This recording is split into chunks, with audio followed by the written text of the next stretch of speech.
Bonjour à tous et bienvenue pour une nouvelle vidéo d'acrylique pouring sur cette chaîne. J'ai choisi de réaliser une toile rectangulaire au ton mauve à l'aide des peintures acryliques Cléopâtre. Sachez que si vous aussi vous êtes intéressé par les peintures et les colles Cléopâtre, vous pouvez bénéficier de 10% sur placedesloisirs.com en utilisant mon code promo HelloCrea10.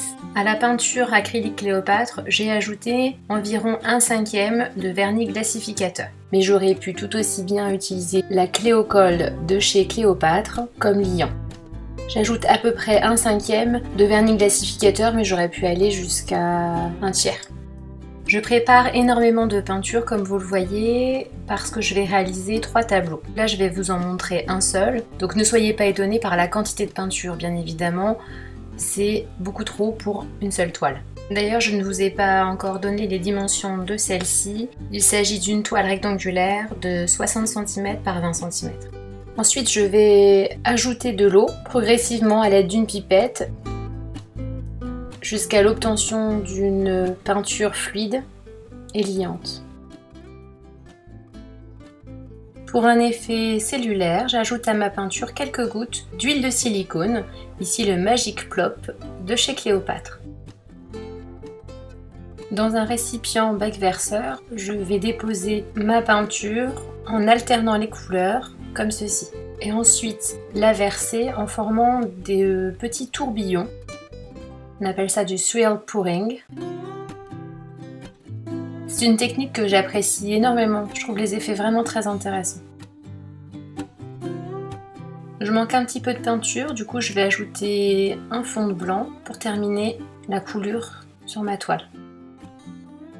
C'est maintenant l'étape de la manipulation, je vais tranquillement soulever ma toile et la bouger de façon à la recouvrir entièrement de peinture.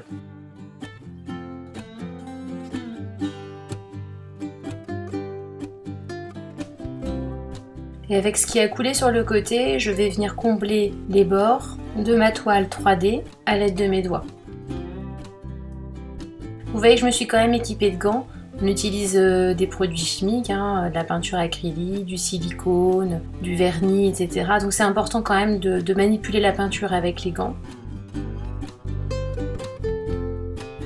Et pour pouvoir la manipuler facilement, j'ai oublié de vous dire que j'avais placé à l'arrière de ma toile, à l'arrière du châssis, 4 punaises, de façon à ce que la toile soit surélevée et ne colle pas au papier que j'ai placé pour protéger ma table. A l'aide d'un chalumeau de cuisine, je suis venue chauffer la peinture pour aider à l'apparition des cellules